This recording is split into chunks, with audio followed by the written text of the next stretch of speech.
Liloba ya Nzambe bomo ya seko oya bakoko na biso ekotikala seko na kombo ya Nzakomba Solo na kombo ya Akonga Mongali Chemaunga Mbunga pe na bakota nyonso oyo bakoko na biso balakisaki mpona kotalisa biso nzela ya sembo na Nzakomba oyo ekokangola bomoi na biso mobimba. Pamba te Nzakomba azali bisengo ya libela na libela kasi azali mawa te. Olimbisi parce que to bandaki déjà mais to connexion est dérangée biso mo moké parce que ezoko bégué yango to bandeli sous vidéo tozolo bakisa continuité ya mateya na biso mokolo lelo to lobelaki 28 forme ya sanza pona toyeba musala nini o sanza salaka na likolo pona ngana yo parce que sanza wana to lobi a flashaka lumière na na CP to expliquaka déjà na ba mateya oyo to lobelaka bozindo ya sanza. Tu le déjà que lumière ya sanza ezali attaché na matrice à mwasi ya ngwana ezoko produit chaleur pona oyo benga lokola conservation ya superme salem et mwana ase fécondé na kati akola. Quand tobi ba forme o sanza zo marqué na likolo ya ngonde mutu ezoko identifier production ya ba bien-être nyonso donc biso batu toutaka na sanza par rapport à la forme oyo yazo ko manifester likolo na ngana yo esengeli ngana to sosola to ye batina ya sanza o Nzamba kelaki yango lelo to tei makambo etali forme na o tozoko benga lokwa mouvement ya sanza mais ato bandina na ba forme o sanza amarka likolo plus ou moins 28 formes makambo tozoko présenter yango par rapport ya calendrier de l'homme noir bantu. Oui, ezali na 784 jours, il y a une année na biso par rapport il y a 28 mois. Ndé zo kopesa biso année au grand complet donc année na biso ba bantu ezaka 28 fois 28 ndé sali 784 jours. Ndé to lobaye que bientôt là to tikali na ba 2 mois quelque pour na to fêter bonne fête na biso batu mwindu. Parce que banda mokile banda tilelo oyo ba bonne fête o batu bazo dondwa na yango ezali na forme européenne to pe ezali na concept européenne mais au moins que ba arabe baza na bonne fête na bango ba chinois baza na bonne fête na bango ba indien baza na bonne fête na bango ba européen baza na bonne fête na bango kasi biso batu mwindu ya mokili mobimba eza la partie l'est eza la partie ouest eza la partie sud eza la partie nord ti siko nanu to bandi ko luka bolamwa bomoto na biso te tozo diembela kana kwa baninga elingo lobake notre route est bloquée la route sera ouverte jusqu'à ce que to kofongola misu poto banda pe ko tombola to pe to banda ko exploiter bolamu ya bomoto na ngana yo pamba te bakelaki yango po ngana to exploiter to lendisa bokasi ya bomoto na biso loposo moyini yango to lobeso zo lobela 28 formes sanza bimana na likolo donc exercice ezali parce que mutu mwindu na tangi te. Mais toujours la continuité des programmes, il y a réalité universalité, réalité, il y a mobimba manso o bakoko na biso batikela kibiso.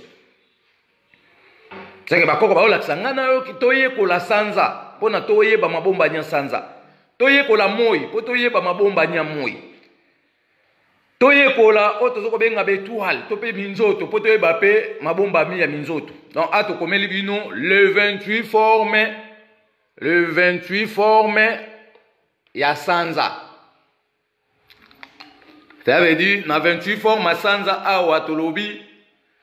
Premier jour à sanza, abima na forme o. Yambo mwinto che A1. Deuxième jour à sanza, abima na forme o. Troisième jour à sanza, abima na forme o. Quatrième jour à sanza bimana forme O. Cinquième jour à sanza bimana forme O. Sixième jour à sanza bimana forme O. Septième jour à sanza bimana forme O. Huitième jour à sanza. Neuvième jour à sanza ti apesi biso 28 formes. Ce qu'on a maté na biso to uti ko laksa mukolo lelo to limito laksa ke sanza o abimi na premier jour na forme oyo babengi nouvelle lune. Nouvelle lune ka ye. Na premier jour à sanza. Mais soit commis na deuxième jour na ye azaka nouvelle lune parce que azoko kola. Mais à côté déjà na agrandissement. Dans agrandissement oh yazo sala ah de deuxième jour abandi ko vimba, troisième jour abandi ko vimba, quatrième jour abandi ko vimba, cinquième jour abandi ko vimba, sixième jour, septième jour a vimba moi makasi elingo lobake na première étape oyo to bengiye nouvelle ligne. Dans la première étape, nouvelle ligne. Yeah. Nouvelle ligne, oyo, tolobi, azo banda na première ligne, nandenge, azo ko parcourir, pas azo kola. Mais première étape, du premier jusqu'au 7, azala kaka, nouvelle ligne. Mais aza attaché déjà na croissance. Parce que croissance, otozo lobela na kati ya formalité, oyo, première ligne, tobenge nouvelle ligne. Aza na forme identique. To forme déterminée. Mais so jusqu'au deuxième forme, oyo sanza, azaka nouvelle ligne, mais abandi déjà au kola, donc à côté d'un mouvement croissance. Mais la répartition, il y a un programme linéaire, nous avons dit que banda première sanza oabi, une nouvelle ligne, na septième sanza oyo, azali toujours nouvelle ligne, mais aza attaché dans mouvement croissance. Mouvement croissance, c'est ça, ndenge ya zokola, ndenge azoko s'agrandir, ndenge tozo bengango mouvement croissance. Po azoko fongwama. Mais première ligne, yeyo abimi ya mukie, ti abanda kovimba, bandi kovimba, bandi kovimba, bandi kovimba, bandi kovimba. Deuxième parcours, tobengiye croissance. Parce que première ligne, à d'autres évolutions, il y a premier jour, il y a bimelia sanza, ti na septième jour. À la première ligne, mais à la attaché na croissance, parce qu'à d'autres s'agrandir. Mais deuxième parcours, à ce que tobengiye, à la sous première ligne, puisque à ça déjà parcours à 7 jours, à côté 8e jour, na yeyo. Tobengiye mouvement de croissance. Pour azaka toujours na kata kovimba. 9e jour, aza toujours mouvement de croissance. 10e jour, aza toujours croissance. 11e jour, aza toujours croissance. 12e jour, aza toujours croissance. 13e jour, azali croissance. Yasuka parce que 14e jour, nde aokoma pleine ligne. Donc pleine ligne, 14e jour. Sanza 14e jour, abimaka ya mobimba nde tobengi pleine ligne. Et on te le dit que mouvement croissance on a deuxième évolution de la ligne abandaka na 8e jour jusqu'au 13. Parce que 14 a changé mouvement a commis pleine ligne, a commis sanza ya mobimba. Na 15e jour a ya sanza forme abimelaka yango. A tobengi sikoyo avant dernier quartier, topé mouvement quartier. Donc quartier ezali sanza a parcouru pendant la première ligne, ayeti na 7e jour, na évolution, il y a croissance. Après, à Kolanda biso 8e jour, le 13, 14e jour a changé forme, a changé mouvement, a pesi biso pleine ligne, sanza mobimba. Mais na 15e jour, tu bengi quartier parce que na quartier awa sanza awa koma mobimba na 14e jour, abandi ko sila, abandi ko katana, abandi ko zonga esus na ba forme do abandi ko se diminuer ye moko. Nde tozo benga e quartier. Donc quartier bandaka le 15 jusqu'au 21. Aza mouvement quartier. Topé mouvement ya avant dernier quartier parce que quartier abandi na 15 jusqu'au 21. Mais ce que tu as na dernier quartier, azo bandela biso na 22 jusqu'au 28. Allez, tu as ce qu'on a explication. Ne tu ko lobake. Na premier jour à sanza o babengu pleine ligne. Fécondation nyonso ezo sala mabanda premier jour oyo. Ti na 13e jour ezali ovule mâle. Et puis ça biso ba naissance ya biloko nyonso ya mibali. Donc pendant le premier au sanza zo bima na premier jour, ti na le 13 awa fécondation na ya zo ko pesa naissance ya biloko nyonso ya mibali. Soki mwasi na mobali basa rapport sexuel pendant le premier awa na ba période au mwasi na zo ko tambola na yango ti na le 13 au 14 to le beza ovule mâle et bota akaka bana mibali. C'est qu'à partir à sanza o ndenge zo bima awa le premier ti le 7 le 7 le 8 ti le 13 au 14 presque ezo ko pesa biso ba naissance ya bana mibali. So babotami mapasa na période o ya première ligne, tope nouvelle ligne jusqu'au 13, ba ozaka mapasa ya mibali mibali. Mais si on combine à pleine ligne, on bengi 14e jour, tu 14e linéaire, alors on peut avoir naissance, il y a pas na mapasa, mais mon gars aux amobali, mon gars aux alamoisi. Kasi soto zi siko sanza bandi ko kata na banda le 15 awati le 21 azaka na mouvement ovulatoire à 7 jours. Dans le mouvement oh il y a le 15 il y a ebimela sanza ti le 21 7 jours à décalage azoko pesa biso naissance ya bana basi. Soki ba obima ba mapasa basi basi à partir ya 15 jusqu'au 21. Et c'est ce que to lobaki banda le 22 awa. Si le 28, il est interdit, bah toi ça a un rapport sexuel parce que éco-produit bah défaut. Nakata mukilo no boti mwana kizengi. Monsieur Jésus ba kisi o ba tozo ke ko simba. Monsieur Jésus ba pacte o ba tozo ko signer. Mais en réalité ya production ya fécondité ya Nzambe a tchaki ngana to sa bokebi ya kolandela fonctionnement de la lune. Pona to créer ba défaut te. Pona to boko la bibwele mbangu te. Pona to lo na bilanga biloko ekola mbangu te mais biloko nyonso ava to liengo il faut ekomela. Ekomamir par rapport à détermination o to zo benga lo ya fécondation puisque na détermination ya fécondation ezan biloko monsieur saka 3 mois. Ezan biloko monsieur saka 1 mois, ezan biloko monsieur saka 6 mois, biloko monsieur saka 12 mois, biloko monsieur saka 5 ans. Pona ba ndoko bota mbuma o eko permettre ngana otolia. Ce qu'on a non seulement comprendre biloko wana te le lobe européen ba koti na politique ya syncrétisme mais rosela biso biloko ba tubia ba tonge kolimba mbangu biso to lia ngoto kansa ke kotela wana ezali otobenga fertilité ya sanza nzokande ezali fraude na kati ya fécondation ngoto lobaka déjà que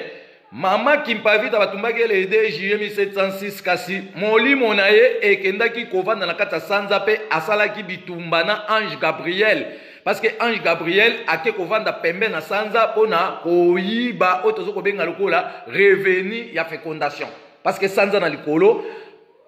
après ça biso revenu moko ya fécondation ya biloko ya Nzambe ndenge ne senge obota na voie normale.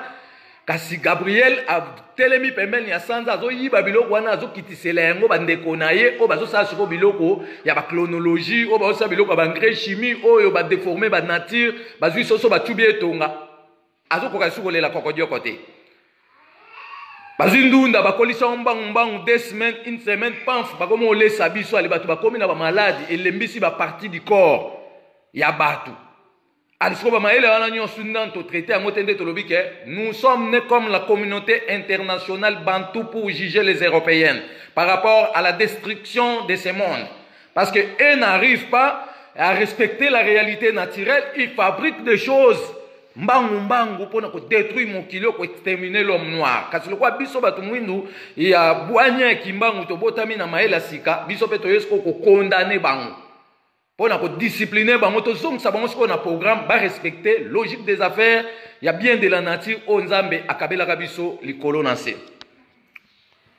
Donc to zongeli a to lobi to expliquer 28 formes o sanza bimana likolo. Na 28 formes au sanza bimana likolo to bengi awa banda le premier ti le 7 ezaka la nouvelle lune mais sur base à mouvement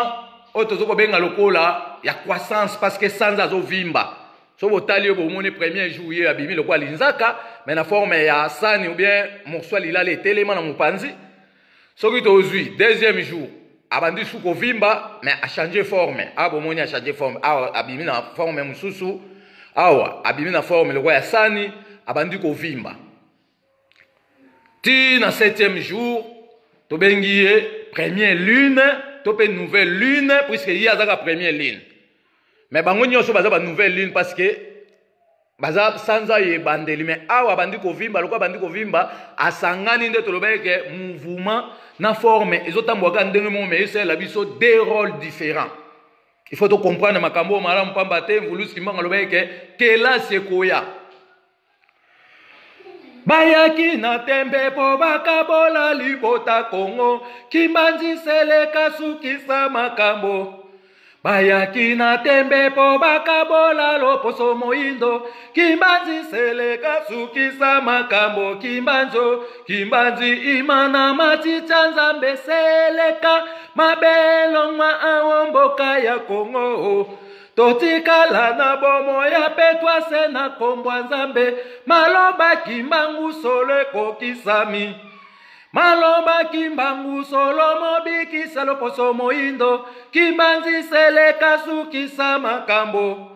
maloba kimbangu solo mvuluza loposo moindo kimbanzi seleka sukisa makambo kimbanzi imana machicha nzambe seleka mabelongwa awomboka ya Kongo totikala na bomo ya petwa se na kombwa nzambe malomba kimbangu solo ekokisami. Donc solo c'est solo mvulusi kimbangu alobaki ete akotinda balakisi yango bato bazolobela te kimbangu akotinda balongi. Donc kimbangu akotinda longi akozala molakisi akoya na programme. Mais lelo tomoni balongi babimi ebele soki kuna papa mwana nsema abi yenda aza longi oyo professeur kimbangu elobelaki to pe yenda azali oyo tozobenga kwatulendo tobi kwatulendo balobaki akoya na kelasi ya bakoko. Parce que avant to bonga to pe to longwa na démagogie oyo ezali kozipa bomoto na ngana yo esengeli to yekola kelasi na lolenga bomoto na biso siko mutu mwindu nanu apesi programme ya classe te azolandaka baforme oyo baeuropéenne bazotangise azokanisaka ekobikisa ye nzokande ekotia ye na beperdement. yango bomoni lelo même baprésident ya Afrique momba bazokoloba maloba ebele mais bazoréalize te parce que vision na bango ezali à côté par rapport ya colonisation parce que bayebi mabomba nia makambu te ndenge ebandaka. Mais biso sikoyo lokola tobotami mpe toye kokokisa bilaka ya pasi nyonso bakoko bamonaki elingi koloba ke tokodéfinir mokili oyo du début fin nza te parce que après biso continuité ezali après continuité ya bato bakoya kokoba nsima na biso continuité ekolandana nde tolobi ake toexplike 28 mouvement 28 formes ya sanza à la longue tokokota na baprofondeur mpo toyebaka forme na forme ezopesa biso nini na kati ya mokili. Mais atolobi ke banda nouvelle ligne oyo sanza liboso ti na 7 awa eza nango kaka sanza ebandeli mais nouvelle ligne azalaka ye moko sanza ebandeli na deuxième a koti na mouvement croissance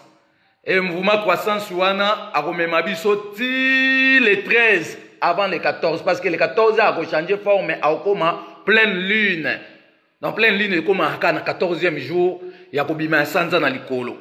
Nde tobisiko na pleine lune onde ezopesa biso naissance fécondation nyonso soki sanza eza mobimba soki mwasi no atombe na période ya règle na ye eke bosangani rapport sexuel bano baobotama awa bakozala mapasa moko mobali moko mwasi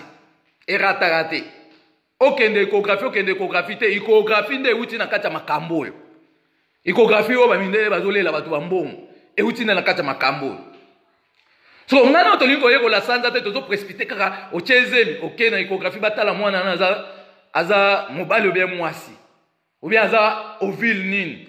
Mais tolobi ke provenance ya échographie yeyo étude de la ligne oyo ngana tozokopesa siko soki toyekoli yango tobanda kodétermine bazemi na biso tobanda kodétermine fécondation ya makambo nyonso tozosala tobanda koyeba ke ata nake na ngai échographie ya mundele te mais soki mwasi na ngai aza na zemi to mwasi na yo aza na zemi okoyeba deke mwana aza mobali mwana aza mapasa ya mwasi na mobali mwana aza mapasa ya basi mwana azali mapasa ya mibali parce que tolobi ya déjà que awa du 1er jusqu'au 14 plus ou moins tosuka na 13 parce que 14 a changé forme aopesa biso ovile mâle bana mibali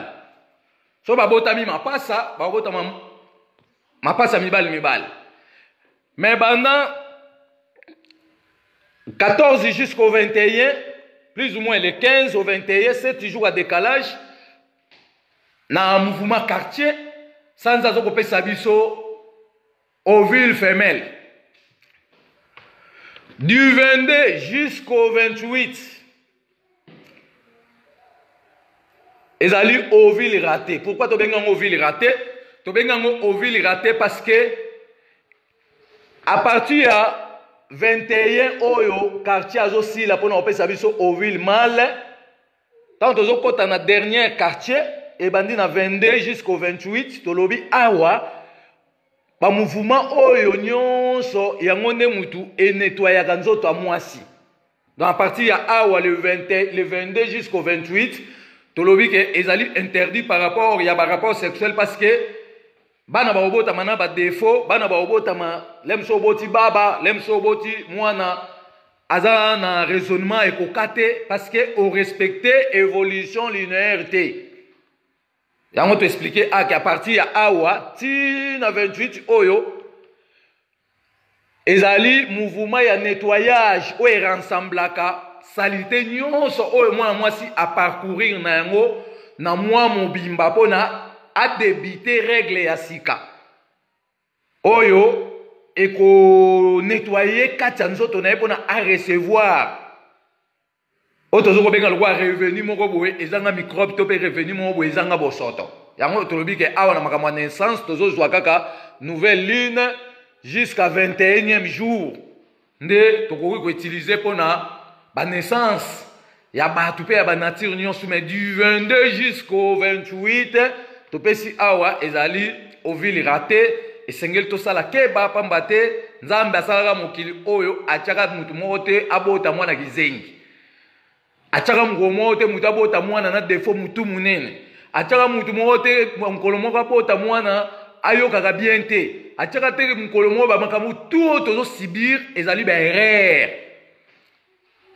ya biloko ndenge na ndenge oyo basali yango mbangu eza sans identification et bayeli biso par rapport ya ba concept colonial oyo eyaka kala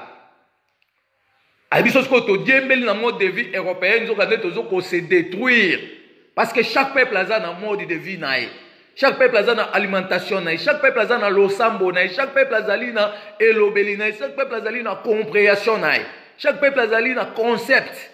ya kokanisela ba bien-être nyonso oyo nzambe apesa biso na kati ya mokili prevane ke so boke pa ba français babenga eloko na kombo mususu pa na biso tobenga mpe na kombo mususu ça veut dire makambo tu ezali lolenge ya batu na batu siko yo nanga tobosala lolenge na biso tozo précipiter to bonga tozo kanisaka so batie biso ba président nde to kobonga te ba président ba obongisa mboka te ba président wana na ba yekoli te ba président wana esengeli ba bandela sous classe pour ne pas se maintenir ya koyebisa ba mindele vérité mais na rythme o bazotambola nango mundele ne mutazotambusa bango albiloko tout ya mboka ba ndoko kende ti to bataka kotomboka o ya salite ya bongisi te ya longwa ngande na kobongisa nde yango tozobongisa awa to yeba kibobiso to yekola bien-être nzamba pesa kibiso to sala mibeko ya sika oyo kokengela bien de la nature nyonso oyo ezwami na kati ya etandi mobimba ya baindo mpona tosala programme ya peuple yango nde toozela bino mais so bosali programme biso toyebisa bino te rien ne marchera peuple akotombokela bino parce que makambo obongisa mboka so balobaki le peuple d'abord balobelaki makambo ya kozwa enseignement européen te oyo na yango mpona bana mboka batanga epesa développement te wana eza échec total. So babaki le peuple d'abord et lui kolobaki tango yoko mokonzi zwa bomengo ya mboka vandisa likola mesa tala sikoyo pari ya mwana mboka na mboka ko bénéficier combien na bomengo na ye ava bokota na ba coopérative bino bokanisa so bokota na coopérative bopesi ba mindele privilège bazwi ba matière premier bapesi bino en échange ya mbongo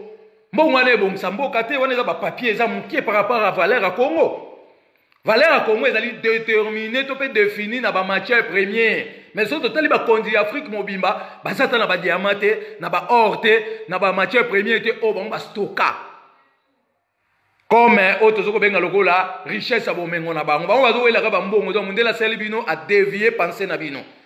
Alaxi bino ke soli ngoko mutu abozwi to comme riche il faut amener na mbongo a papier. Mais botala ba riche ya ba mindele bazo bomba ne ba matière première. Ezali kuna caché na ba Rome, baza na ba diamant, ba or, biloko tout bazwa na Afrique. Baze pele o ba yiba ba biloko na kati ya Afrique bakenda ko bomba kuna bango ba ozwa nde ba matière première. Mais bino lokwa bozali ba esclave na bango ba koti bino ka na rythme ya makambo etali mbongo ya papier. Yango to expliquer ake na kala mbongo ya papier ezalaka te seke kibokonza ko mwa siko to zwa nango ekozali sute ko mbongo ba tielongi ya mutu. Yango ezopesa ba désordre ezopesa ko yina na kati ba ezopesa ba lolendo moko ezanga tina Kongwa sikazwa siko na mbongo ekozala bilembo ya nzambe. Ekozala bikela mo nzamba kelaka parce que bakoko bayebaka déjà que soki to mbongo na bilongi ya batu, précipitation ko wela neko kota esengeli to sala bilembo ya nzambe nde bazwaka or bachango babengi yango meya palata argent bazeke disu pe matabisi pe bande ko servi biloko na kilo melelo yo mutu mwindu vi na yo nyonso ekoma ya ba européenne ayi atikala siko mutu moko ya semba biloko tame azolinga kondima te ke akoma semba azoko tia trouble ya kowelela ke oyezo azosala po na ye Chado biba pasteur ozolekisa temps puisque tozoze ya bino bwa kobandela classe ya kimbangu ye. Pa ko chatembe akoyeba paleka bomoto na ete. Kasi kwa kondimela bakoko na ende akofongwama pona akundola bozindo ya ba makoki nyonso onzambe akelela kibiso likolo nse. Oyo tango ye koki, oyo tango ye koki, oyo tango ya nzambe. Akoya kozwa babona minaye, oyo tango kitako tokozela kimbangu na Kongo. Oyo tango ye koki, oyo tango ye koki, oyo tango ya nzambe. Akoya kozwa babona minaye, oyo tango kitako tokozela bakoko na Kongo. Toko yembela kanzambe, ya bomoi, ya muya, boya to yembela ye. Toko kumisa kanzambe, boya, to kumisa nzambe, tangwe koki to kumisa nzambe, boya to kumisa ye. Boya kabanso to kumisa kanzambe, ye jali na bomoi ya seko, boya kabanso to kumisa kanzambe. La kumuna biso bobele nzambe ayebi bana Kongo boya kabanso tokumisa kanzamba bakoko na biso bana Kongo boya kabanso tokumisa kanzamba bakoko na biso oyo tango ye koki oyo tango ye koki oyo tango ya nzambe akoya kozwa babona minaye oyo tango kitoko tokozela bakoko na Kongo donc eza tango ya kolekisa ngonga te kasi eza tant oyo tozozela bakoko pamba te bakoko bakoningisa mokili oyo bango nde balakaki avenir politique ya baprésidentielle oyo eya po tocomprendre esika ni mpasi na biso eutaka e lokwa moto moindo atiaki espoir ya kozela baprésident tokovaya na bino baprésident bakosala eloko moko te bato bakotomboka lisusu makasi ti tokoya ose retrouve na solution oyo tolobi ke tokosambisa mindele parce que mpasi na biso tozoke kodécouvrir yango eutaka pa ya banani na bakondi tout ya politique baluki basolution ezomonana te bango bakose confie kana bamindele nzoka bamindele baotya bango na batrouble kasi lokwa bango bazangi bososoli wana esengeli banyokwama ti baoya comprendre ke lokwa mpasi na biso eutaka pa ya bamindele esengeli totya bango à côté tosambisa bango vis-à-vis ya baretard nyonso oyo bango batyenga na yo parce que anglais aotangala monoko na ye na plan du cours na ye chinois azotanga na monoko na ye na plan du cours na ye arabe azotanga na monoko na ye na plan du cours na ye français européen aotanga na monoko na ye na plan du cours na bango mais africain aza na plan du cours te africain na bimisi programme scolaire te sikoyo azokanisa ke vi na ye kokonga soki asaleli programme scolaire européenne liloba ya nzambe bomwa seko oya bakoko na biso ekotikala seko etikala se bongo na kombo ya nzakumba na kombo ya nzambi mpungutulendo ya mbanza velela pona mokili mobimba donc pona mokolo lelo tozalaki na bino pona kolakisa bino mambi matali 28 forme o sanze bimaka na likolo yango tolakisaki bino deja ke bomoni mvuluzi kimbangu asimbi mobimba ya calendrier de l'homme noir eza na 784 jours donc eza calendrier mokoto kokabola calendrier oyo na bamembre na biso nyonso eloba nzambe tokopesa mutu nyonso parce que toye koremplir to mpe korenforcer documentation ezongela biso parce que toperdaka yango depuis l'époque coloniale bayaki bazwaki nyonso bakendaki na yango nde bomoni baarabe te mais baeuropéenne bakendaka na Égypte kozwa biloko eza kuna kokende koexpose yango bipai na bipai mpe bazo koexploitele yango mbongo mais revenu wana nga na yo mokolo biloko oyo bakoko batika ye na pyramide nani tobénéficie nango te yango tolobaki ke toza déterminé tozokita Égypte na décembre voilà décembre biso tozokita Égypte mpona torenforce baénergie et so torenforce baénergie wana toke sous Sénégal torenforce baénergie après tant tokozonga bokomona mopepe nini oyo tokoya na yango mpe ekomema biso ti na accès à 2020 parce que tolobaki 2019 eza chiffre 9 espoir soko tokokota 2020 avant tokekoma na centenaire tolobaki eke mokili oyo ekoningana na lokito ya mvuluzi kimbangu donc mpona mokolo ya lelo toprésente nanu calendrier bantu eza na 28 jours ya un mois na biso donc na un mois na biso ya calendrier oyo ezalaka 28 jours 29 azalaka te 30 azalaka te 31 mpe azalaka te yango toloba esiko oke na calendrier na biso mpo tobalana na fréquence ya sanza moto abotama le 29 na calendrier na biso le 29 il faut afetaka le premier parce que 29 jours azalaka te na calendrier bantu so babindele batiaki désordre ya calcul ya agglomération spatiale ya monde occidental oyo basalaki par rapport ya calendrier gréco-romain ya la terre tourne autour du soleil 365 jours biso lobi biso toza na mouvement tropique donc makambo wana boprécipitaki et biso basavant ya bakoko toye mpona to réduire vitesse ya masonge na bino tolakisa bino ke biso toye na détermination ya 784 jours toye sikoyo kopesa mwana ya loposo moyindo nyonso accès mpona abénéficiaka sikoyo na revenu ya baaniversaire na ye puiske tomonike bato baofete baaniversaire na désordre bazokanisaka bakobuka mbuma ya bolamu na yango nzoka bazokotelengana parce que horoscope na yo nano oyebi te mais yo ozofete anniversaire sur base à quoi parce que avant tofete baaniversaire il faut tozala na définition des horoscopes parce que tobeleke mutu soki abotami na likolo sanza marqué boyei na wana kati ya mokili mais eza na étoile moko ekokei kosepointe na likolo mpona ealimentaka sikoyo baélément intérieur ya nzoto na yo mpona obanda koabsorbe to mpe obanda kobuka mbuma ya bolamu ya bomoto na yo mais sikoyo bato mwindu na bakalkule bakoti na étude ya horoscope te mais bazoprécipite ka anniversaire mpe baosala yango na baforme oyo mundele ayeli bankopelisa babougie nzoka bozokomiloka bomoni meme bonane bato bafetaka mbula sika makambo ya sika mais bomona bokoti toujours na minyololo mpo maloba na bino ecorrespondre te na réalité fonctionnelle ya bamode de vie oyo boosalela parce que bozokodefa yango biso mbamba na bakoko biso mbamba na bakoko biso mbamba na bakoko biso mbamba na bakoko abaye ye nzambe mopesi mpe mabomoi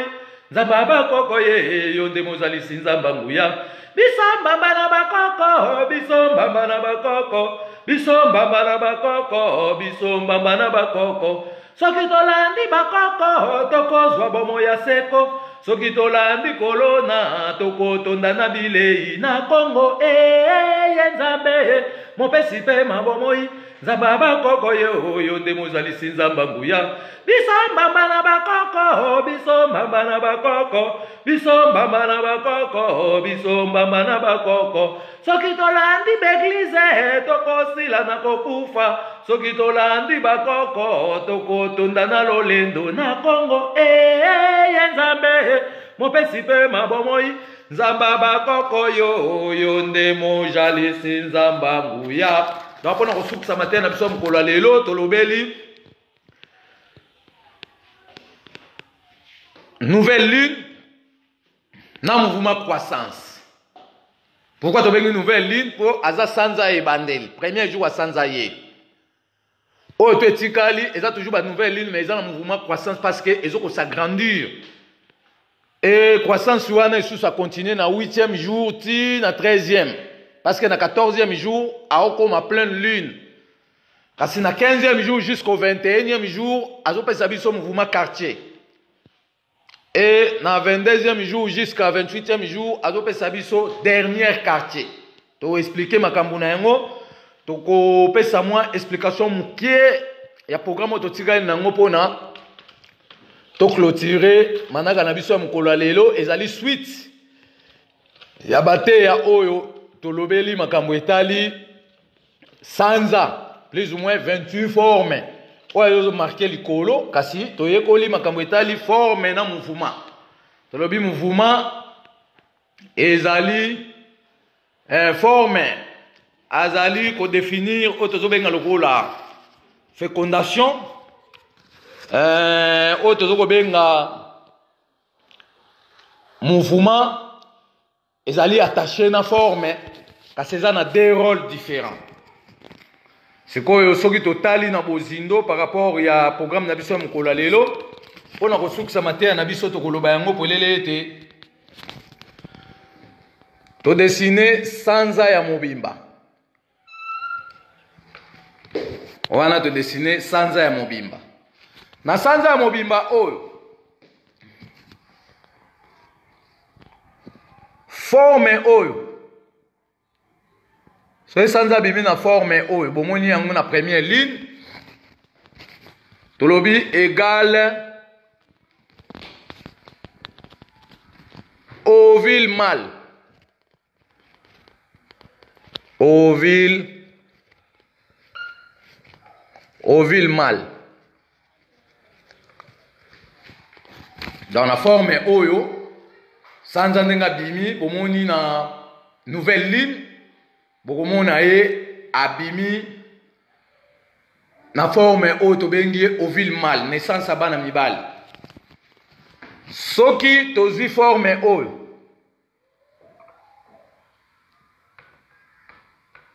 égale ovule femelle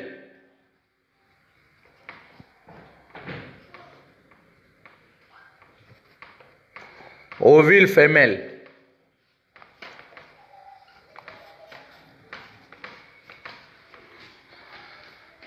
soki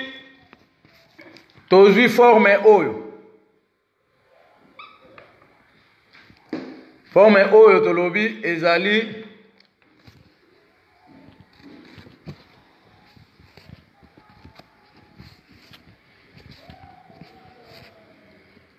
forme oyo tolobi ezali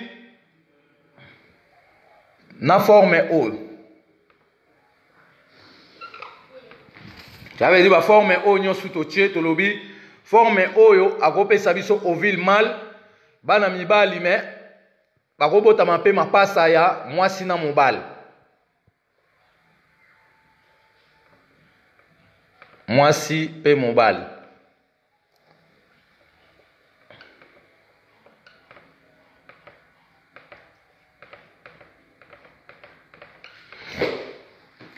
so tozwi forme oyo tolobi ezali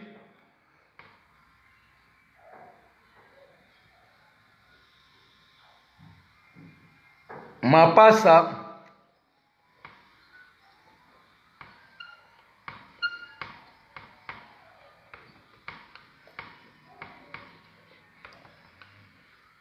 ya basi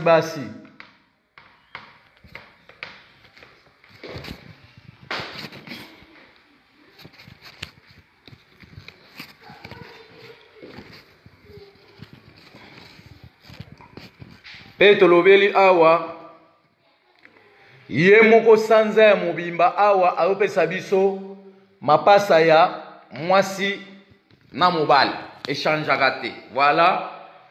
baforme oyo biso tolobeli par rapport ya croissance par rapport à nouvelle lune croissance donc par rapport à nouvelle lune quartier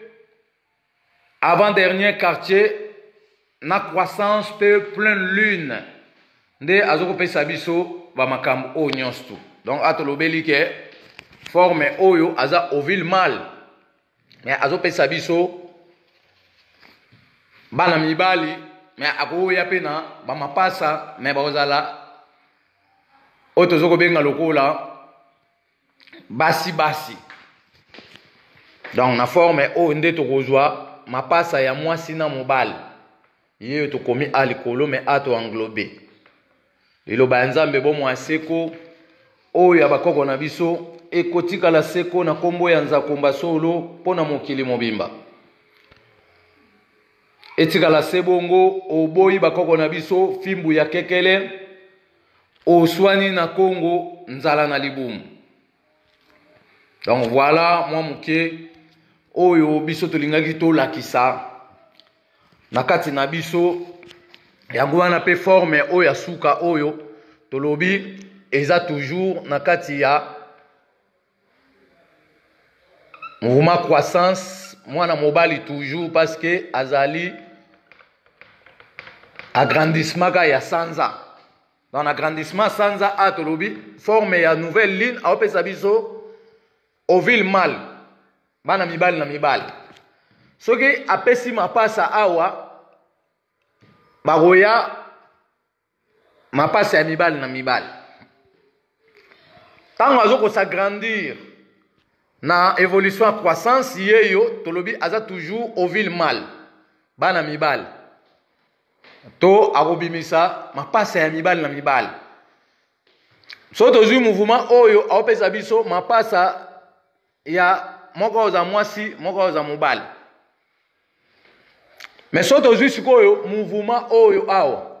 ovile femelle donc topesi lokola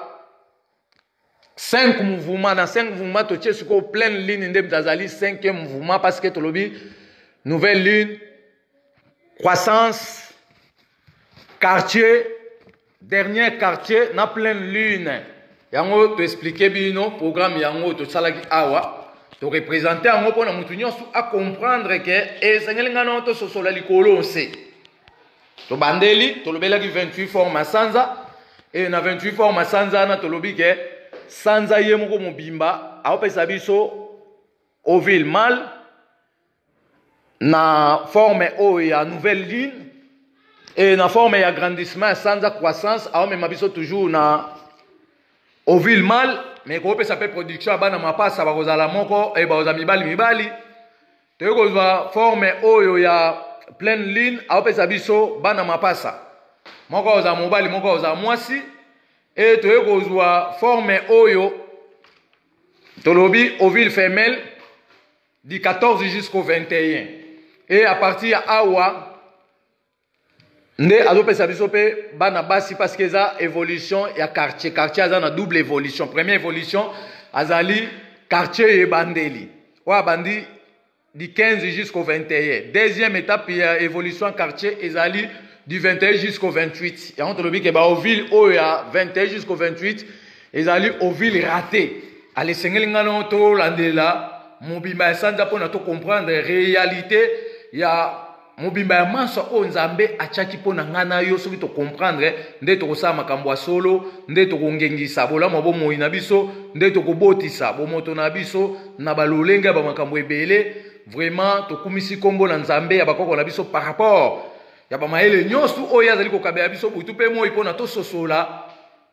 réalité ya tous les bien-être to pe tous les biens de la nature. Donc totombeli bakoko nyonso pokwa malamu na kombo ya nzakomba tina ngwana tokabolaki mateya na biso na deux parties lelo tolobeli nanu 28 mouvements de la lune et tokoti na deuxième partie to spécialement na explication na première étape toyeba makambo ya sanza eza nini toyeba forme na mouvement et ce que tokoti na 28 mouvements sanza tolakisi 28 formes au sanza a démontrer biso likolo. Peut-être le déjà que mouvement na forme bazali toujours attaché mais ba c'est la biso deux rôles différents et ça d'ailleurs na kati ba leçon wana après de te expliquer ce que ba mouvement ya ngondenge nini ezotambola parce que to lobi déjà que mouvement sanza et peut ça biso accès à déroulement ya ba makambo da ba mouvement o ya zo ko sala na tour na ye pour na ngana to bénéficier mobimba ya fécondation azoko pesa accès à déroulement ya ba makambo. Mais si tu as les formes, tu as juste définition, il y a fécondation, définition de mabota, définition de production, il y a tous les bien-être de la nature. Donc là c'est ça na bandeli malembe à la longue tant to kota na bozindo ya étude de la lune to bando pesa na ba calcul ya capacité à chaleur à lumière à sanza o ezo ko flasher na nzoto ya mutu pona conservation et ça les mamwana a se former na kati ya libumu parce que chaleur wana c'est ma capacité super menayo e ko kangate parce que to lobi déjà que matrice ya moi sito ya babikela munyo so eza la nzete eza na matrice ezala mutu aza matrice ezala nyama aza matrice mais siko ba rayon ya sanza eza attaché na ba matrice wana nyonso tout so siko flasher lumière na ye na taux élevé nde ekopesa chaleur oyo ekoactive na col na yo mpona kanga voilà moi muke otolingai to maniola na mokolo lelo yango wana nzambe bakoko na biso akumisama mpe aza na biso butu mpe moi yango mpe topesi promesse ke poso oyo tokobanda biso tolongwe na mateya ya Facebook live tozokota sikoyo na mateya ya YouTube live so olingi olanda biso il faut ozala abonné na chaîne soki oza abonné te tokotiaka faveur mpona mwana loposo moyindo nyonso tokotia yango public donc totie public mais mpo ozala na faveur akolanda biso direct na YouTube esengeli osabonné na chaîne mais soki osabonné te elingi koloba ke obanda kolanda video soki biso tosilisi mateya tolanse yango na Facebook to mpe topublie na Facebook nde bato basabona te bakozwa siko accès ya kolanda programme du jour mais baoyo basabona baza capable ya kokota na biso na lune na même heure ya action oyo mateya ezodebite ti tokosukisa voilà tokumisa nzakomba tokumisa mvuluski mbangu mpona likambo kitoko oyo apesi nga na yo mpona totransforme lolenge ya bomoi na biso tobikisama libela mpe totikela bana na biso bakoya lobi programme bato lelo baza batrouble bazolandaka makambo ya politike tolobelaka deja ke diaspora na ntango oyo nyonso bozosala bozotatone boétablir nde programme administratif ya koyeba makanisi wana nyonso boza na yango soki lelo bozwi accès bokofonctionne ndenge nini mais tomoni ke diaspora ti lelo aza toujours na kidiba parce que lelo oyo bokabwana ekoti parce que bamoni mokonzi mosu abimi bamisu bakangi bisaka babi kongo ebongi toke totravaille na mokonzi nzoka eloko mona ebongi te eloko mona tobongisi eza te bakonzi ala tolobi bazali bana misala ya bamindele ezala koko Chilombo tozobenga Fati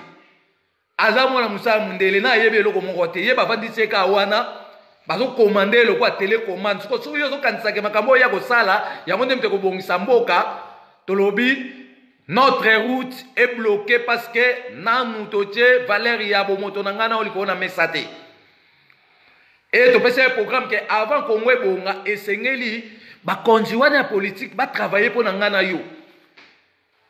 mais lokola ba mine bob cha bango na kibokonzi wana bazo ko obliger bango ba otambo siko na forme moko ya ko tombola to pe ko développer Europe bomoni azu kibokonzi ake ko renforcer makambo enseignement ola renforcer na makambo nzala mais yazo wela na ko renforcer makambo enseignement bon enseignement na e ko bongisa ngombo kate pour botangi ba enseignement ndenge nyonso botindi bato baketi na ba Europe bakeye ko lobaza ba spécialiste mais jusqu'à présent mon mboka na créé te pas dit pour ba forme wana obino bozolanda za forme toujours ya continuité ya colonisation et bando ko zongisa mutu mwindo sima moyen ana na mesure ya koyekola biloko ne ezate yango biso la communauté internationale bantu toye pour écarter tous ces programmes qui étaient venus à l'esclavagisme ou à la colonisation et remplacer notre propre programme. Yango nde mutu sikoyo ekotia biso égal à tous les peuples du monde mais soki bino bozo traîner bozo kanisaka ki bokonzi ezali oki osigner mikanda moko boye songolo mais obimiseli bana mboka salaire te mais na poto bazofuta siko soki bino bozolanda lolenge beropeni baotambusa bino mais il faut retourner bango mais nde bino bofuta bolingi te biso tofuta yango siko biso toye kofuta peuple congolais azwa salaire ya bomengo na ye eza makambo minduki te eza makambo ya nguya na nzambe oyo elati biso ezwa korenverse nyonso mpona bondima verité evanda likolo na mesa tokangolama biso nyonso mais oyo akoboya pasi ekobakisama ekozala yo oyo te yo yebi te ngai to mpe baotya yo kuna yo mpe oye mpo oyebi te donc ekozalaka discussion na discussion mpo basala yango deja bongo eza tricage ya colonisation question batie yo lobi wi nga na kobongisa mais ntongo ovanda kobongisa te parce que basekret ya source mutu mwindu mota yebi yango ba secret source yango ne bana bilaka ba ye na yango soki boyokeli bango to bongisi mboka donc biso tozo wela makambo ya ba présidenté to mona ba président eza classe AC parce que oza président zaka mutu mo ba tio wana mais mutu no eza na Europe ne mutazo peso ba programme siko mboka ebonga te to zala bino boko mona makambo ezo ya liboso boko mona ndenge batu bako milakisa to pe bako lakisa désespoir na bango na poisa parce que to lobai déjà que biso tozana espoir le quoi to découvrir vérité nzamba bakoko na biso mais batu nyonso ba wangali nzamba bakoko bazolanda binzambi ya ba yuda bazolanda ba binzambi ya ba islam bazolanda binzambi ya ba maikari ya ba religion ndenge na ndenge yeko chabo soto na kati ya Congo elingo bake bakokoma na désespoir donc pona mukolo lelo biso to suki wana matondo na nzakomba matondo na bakoko abatela biso butu pe moyi to changer programme to pesa déjà ba programme na biso nyonso ndenge kozala et tozo ko changer ba programme nyonso parce que tozo kota siko na ba étape moko ya profondément to pe ya profondeur pona to bimisa ba makambo oyo kosala ngana yo tozala bato solo face à face ya ba bien-être nyonso oyo nzakomba akabela biso utaboye na biso likolonse liloba ya nzambe bo mwaseko oya bakoko na biso ekotikala seko etikala sebongo na kombo ya nzakomba na kombo ya Mungu wa mapendo akonga mongali pe na bakota nyonso o bakoko na biso batiaki mbele elaka pona kotalisa biso munene pe elonga na nzakomba kat na bango uta ebandeli kino moimwa lelo azanga suka kasi azali bisengwa libela na libela oyo ekopesa ngana yo tokoba yenda ya tango molai pona tolengela boye ibolamu ya bileko to pe ba génération oye koyingela sima na biso matondo mingi na bakoko nyonso etikala sebongo oboyi bakoko na biso fimbo akekele oswani na Kongo nzala na libumu totombeli bakoko banso ya mokili mobimba pokwa malamu na kombo ya nzakomba.